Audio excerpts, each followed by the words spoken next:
Ciao a tutti, io sono Carlo del corso di fotografia online e gratuito di Player 2 Lighting e in questo inventario parleremo dei filtri magnetici della KF Concept che, a differenza del prodotto di cui avevamo parlato qualche tempo fa, ora si possono acquistare anche singolarmente. Il prezzo di questi filtri va tra i 50 e gli 80 euro in base al diametro che si sceglie. Nel mio caso, visto che utilizzo filtri da 67 mm, il prezzo si aggira sui 70 euro.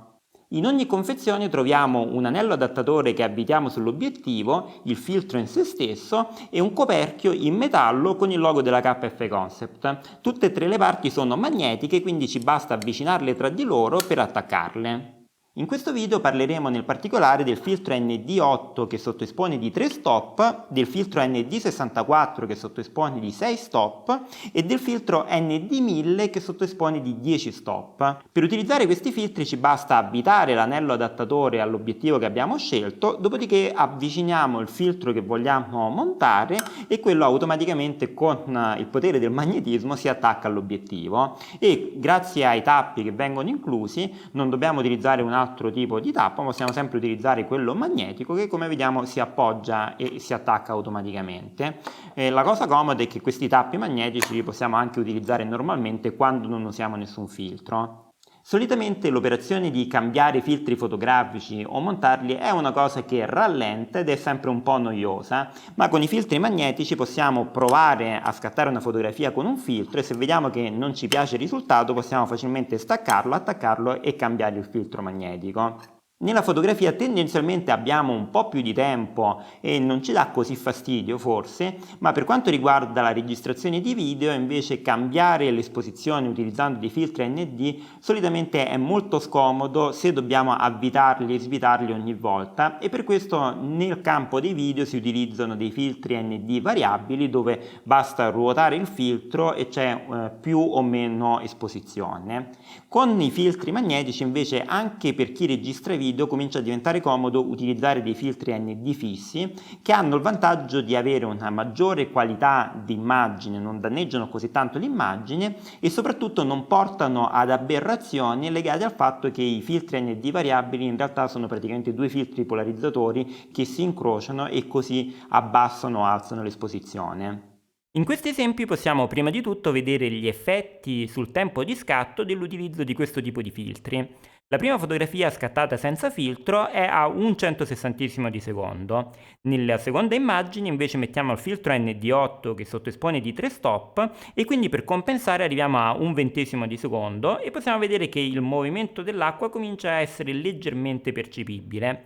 Nella terza fotografia utilizziamo il filtro ND64 che sottoespone di 6 stop e quindi per bilanciare arriviamo a 1/4 di secondo e qui il movimento dell'acqua sul lago è sicuramente molto più evidente. Infine arriviamo al filtro ND1000 che sottoespone di 10 stop e quindi per compensare arriviamo a 6,5 secondi.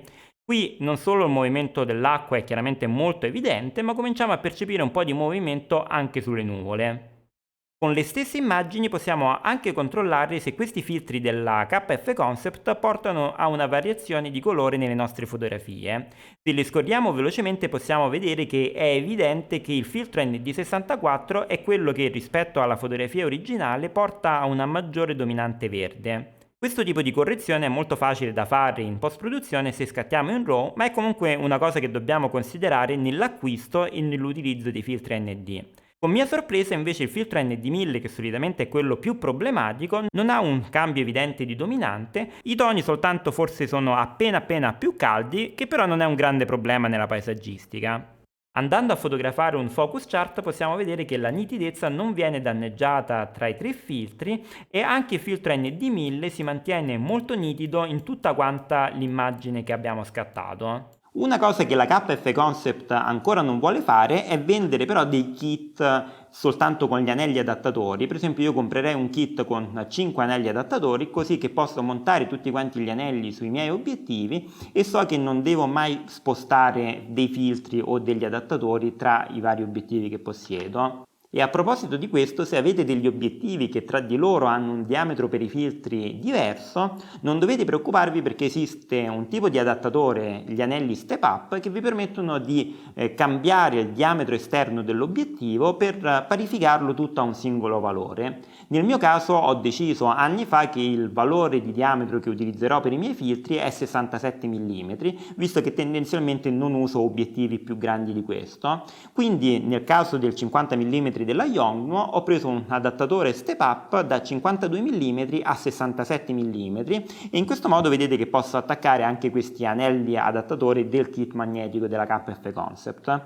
E potendo avere tutti quanti gli obiettivi con lo stesso diametro per i filtri, vedete che è comodissimo perché posso attaccare un filtro da una parte e poi posso attaccarlo anche all'altro obiettivo.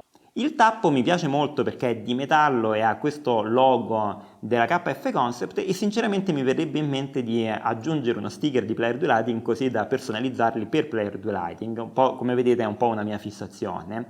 L'unica cosa dei tappi è che un po' inaspettatamente il problema non è che si staccano troppo facilmente, ma è che si staccano troppo difficilmente. Infatti quando siamo un po' di fretta dobbiamo riuscire esattamente a prendere il tappo che è molto fino e non ha nessun appiglio in particolare. Questo da una parte è buono perché vuol dire che questi filtri non si staccano così facilmente, però dobbiamo sempre andare un po' a trovare dov'è il tappo e fermarci prima del filtro. Per questo inventario è tutto e il mio verdetto sui filtri magnetici è che sono davvero divertenti da utilizzare e si possono anche impilare facilmente e oltre che essere divertenti sono anche utili nella fotografia chiaramente e per me non c'è molto senso, almeno per come scatto io fotografie e come faccio video, tornare ai filtri che si avvitano perché sono troppo lenti e mi fanno passare un po' la voglia di sperimentare con i vari filtri. Ma per voi invece com'è? Vi piace di più utilizzare i filtri magnetici o siete un po' più classici con i filtri che si avvitano o ancora più estremi con i filtri a lastra per la paesaggistica? Mi raccomando, lasciatelo scritto qui sui commenti su YouTube oppure sul forum di Player 2 Lighting e potete seguire Player 2 Lighting un po' su tutti quanti i social network, visitate Player 2 Lighting su player2.com e iscrivetevi alla newsletter di Player 2 Lighting a player2.com/newsletter. Grazie per aver visto questo video e ci vediamo al prossimo!